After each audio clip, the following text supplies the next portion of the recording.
जय मीरा बाबा, जय जैन का वीर, जय काली माता, जय पांचों पीर। प्यारे दोस्तों, एक बार फिर से स्वागत है आपका मेरी इस नई वीडियो में। आज की इस वीडियो में मैं आपको मीरा बाबा और एक भक्त का एक वाक्य सुनाने जा रहा हूँ। मैं आपको बताऊंगा जो काम हमें अपने बाबा जी से दूर कर देता है, जिससे हमारी जिंदगी नरक हो जाती है, हमें कुछ भी लाभ नहीं होता, जिंदगी बेकार हो जाती है, तबाह हो जाती है। सभी भक्तों से मैं गुजारिश करता हूं और उनसे उम्मीद भी रखता हूं कि वह इस वीडियो को पूरा देखेंगे। चलिए अब ज्यादा समय न लेते हुए अपने बाबा जी मीरा साहब, जैन का वीर, माँ काली का नाम लेकर वीडियो की शुरुआत करते हैं। लेकिन वीडियो आगे बढ़ने से पहले अगर आपने अभी तक इस चैनल को सब्सक्राइब नहीं किया है तो तुरंत सब्सक्राइब कर लें, जिससे कि मीरा बाबा और जैन का वीर से जुड़ी हुई हर वीडियो आप तक पहुंचती रहे। जय मीरा बाबा, जय जैन का वीर, जय काली माता, जय पांचों पीर। प्यारे दोस्तों, अगर आज ही हमने ये काम करने छोड़ दिए तो हम अपनी जिंदगी को बड़े ही सुख और शांति के साथ जी सकते हैं, हर खुशी को प्राप्त कर सकते हैं। यह बहुत पुराने समय की बात है। एक आदमी बहुत परेशान, दुखी, गरीब, बहुत बुरी उसकी हालत होती है। वह चलते चलते मीरा बाबा के स्थान पहुंच जाता है। कहाँ? मीरा बाबा का स्थान अमरोहा। उस व्यक्ति को बाबा जी के स्थान पर सुकून मिला, शांति मिली। उसी तरह वह फिर अगले दिन आया, इसी तरह वह आता रहा और धीरे धीरे वह वहाँ पर मीरा बाबा के स्थान पर सेवा करने लगा। समय आगे बढ़ता रहा, काफी दिन निकल गए, काफी समय बीत गया। वह व्यक्ति दरबार पर आता और बैठता और चुपचाप वहाँ से चला जाता। एक दिन दरबार के एक भगत ने उनसे पूछ लिया कि तुम किसी से बात नहीं करते, चुपचाप आकर बैठ जाते हो और चुपचाप चले भी जाते हो, तुम्हें चाहिए क्या? उस भगत की बात सुनकर वह आदमी बोला, भगत जी, आप मेरी हालत देखकर अंदाजा लगा सकते हो। और वह व्यक्ति कहता है, मैं अपने मुंह से कुछ नहीं कहूँगा। इन बाबा जी ने मुझे शांति दी, सुकून दिया, लेकिन एक मुश्किल और है। क्या बाबा जी मेरी मुश्किल को हल करेंगे? वह भगत जी मुस्कुराते हैं और कहते हैं, यह मीरा बाबा, जैन का वीर, माँ काली का दरबार है, कोई यहाँ से खाली हाथ नहीं जाता। बस यह सोचकर वह व्यक्ति बाबा जी के दरबार पर आता रहता है। काफी समय बीत जाने के बाद उसके सपने में बाबा जी आते हैं और कहते हैं, तुझे क्या चाहिए मुझे सब मालूम है, पर अगर हमने तुम्हारी मुराद पूरी कर दी तो तू हमसे नाराज हो जाएगा, ना तू हमें बुलाएगा और तू फिर इस दरबार पर भी नहीं आएगा, यहाँ पर भी आना छोड़ देगा। फिर वह व्यक्ति कहता है, हे बाबा, अगर आप मेरी हर मुराद को पूरी करेंगे तो मैं क्यों आपके दरबार को छोड़ूंगा? अगर आप मेरी मुराद पूरी करेंगे तो मैं तो खुशी खुशी दरबार पर आऊंगा, आपके पास आऊंगा, आपकी सेवा करूंगा। बस इसके बाद उस इंसान का मन खुश हो जाता है। उसके बाद वह और ज्यादा बाबा की सेवा करने लगता है। धीरे धीरे समय आगे बढ़ता है और अचानक आषाढ़ का महीना आ जाता है। एक दिन वह गरीब आदमी आषाढ़ के महीने में बाबा जी के दरबार पर पहुंचता है और दरबार की चकाचौंध देखकर हैरान रह जाता है। बुधवार का वह दिन होता है और आषाढ़ के महीने में बाबा जी किसी को खाली हाथ नहीं छोड़ते, सबकी मनोकामना पूरी करते हैं और जो भक्त गलती करते हैं उनकी वो माफी दे देते हैं। जब वह दरबार का जो एक भगत होता है उस व्यक्ति को देखता है और कहता है, आषाढ़ का शुभ महीना अच्छा मौका है, इसे गंवाओ नहीं। उस दिन तुमने कुछ नहीं बोला, लेकिन आज तुम्हें बोलना होगा। जो तुम्हें चाहिए बाबा जी का चिराग करके बोलकर मांग लो, बाबा जी तुम्हारी मुराद जरूर पूरी करेंगे। फिर वह आदमी मीरा बाबा के दरबार के आगे लेटकर बाबा से कहता है, हे मीरा बाबा, मेरे को ऐशो आराम की जिंदगी चाहिए, धन दौलत चाहिए, इस दुनिया का हर ऐशो आराम मुझे चाहिए। और वह आदमी अपने घर पर इतना कहकर वापस लौट जाता है। वह आदमी जिस गांव में रहता है उस गांव में ज्यादातर लोग गाय भैंस बकरी रखा करते हैं। उस आदमी के पास भी एक भैंस थी, वह काफी कमजोर थी। वह इतना दूध ही देती थी कि परिवार की पूर्ति करना भी मुश्किल था। धीरे धीरे अचानक वह भैंस पहले से ज्यादा दूध देने लगती है। वह व्यक्ति हैरान और बहुत खुश होता है। उसकी भैंस इतना दूध देती है कि वह व्यक्ति घर से बाहर उस दूध को बेच सकता था। वह दूध का कारोबार करने लगता है।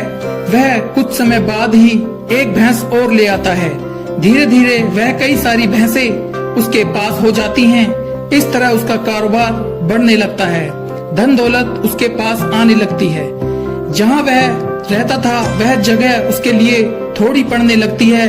उसने फिर खेतों में रहना शुरू कर दिया। वहाँ की जमीन भी उसको कम पड़ने लगी क्योंकि उसका कारोबार बढ़ता ही जा रहा था। धन दौलत उसके पास बढ़ती ही जा रही थी। एक समय ऐसा था, वह आदमी बाबा जी के दरबार रोज जाया करता था। जैसे जैसे उसका कारोबार बढ़ता वैसे वैसे वह बाबा जी के दरबार पर जाना कम कर देता है। पहले वह रोज जाया करता था, फिर कुछ दिन, फिर हफ्ते में एक बार, फिर महीने में एक बार और फिर साल में एक बार। तो एक बार वह दरबार पर आता है और दरबार का जो भगत होता है वहाँ पर बैठा होता है, उससे पूछता है, उस व्यक्ति से पूछता है, पहले तो तुम रोज आया करते थे, अब तो तुम नजर ही नहीं आते।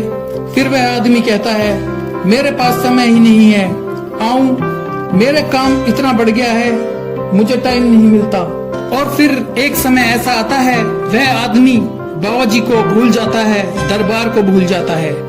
वह बहुत बड़ा आदमी बन जाता है। उसके पास दुनिया का हर ऐशो आराम आ गया। उसके पास धन दौलत इतनी आ गई कि पैसे रखने तक की भी जगह न बची। उसने शादी भी कर ली घर में।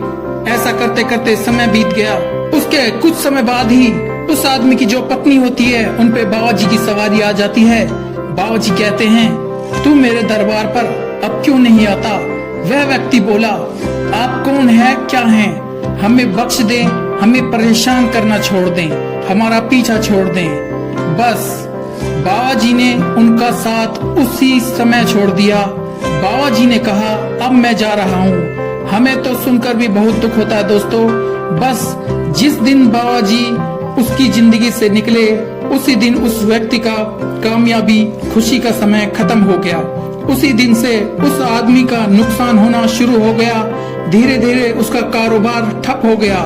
सारे धन दौलत, ऐशो आराम उसके खत्म हो गए। घर में लड़ाई, कलेश, झगड़ा होने लगा और वह फिर से उसी हालात में आ गया, बल्कि उससे भी ज्यादा बुरी हालत में हो गया। उसके पास किसी समय शुरुआत में एक भैंस हुआ करती थी, अब एक भी भैंस उसके पास ना बची।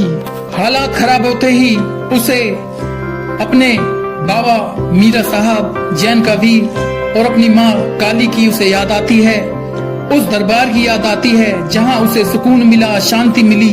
फिर वह दरबार पर आता है और बाबा जी के चरणों में जा गिरता है और रो रो कर बाबा से माफी मांगने लगता है।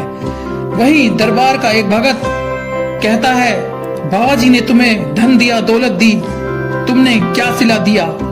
क्या धन दौलत के चक्कर में तुम अपने बाबा जी को भूल गए?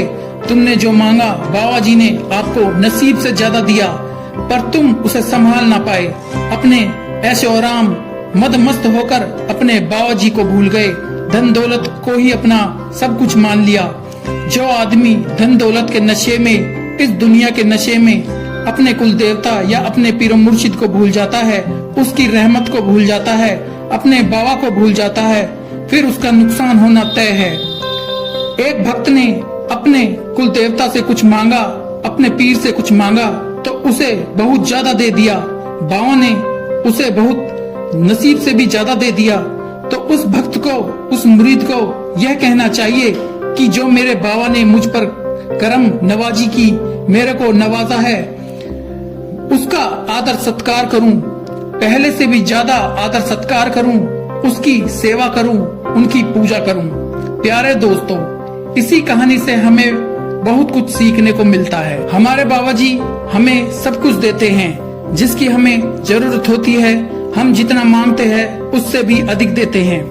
पर हमारा भी हक बनता है कि हम अपने बाबा जी का मान सम्मान करें, उनकी पूजा करें, उनकी सेवा करें। प्यारे दोस्तों, यह काम जैसे लालच, मोह, अहंकार, लोभ, यह वो काम है जो हमें अपने बाबा जी से दूर करते हैं। जब हमारे पास कुछ नहीं होता हम अपने बाबा जी से मिन्नत करते हैं, हमें ये दे दो, हमें वो दे दो, हम तुम्हें कभी नहीं भूलेंगे, तुम्हारी सेवा करेंगे, तुम्हारी जय जयकार करेंगे।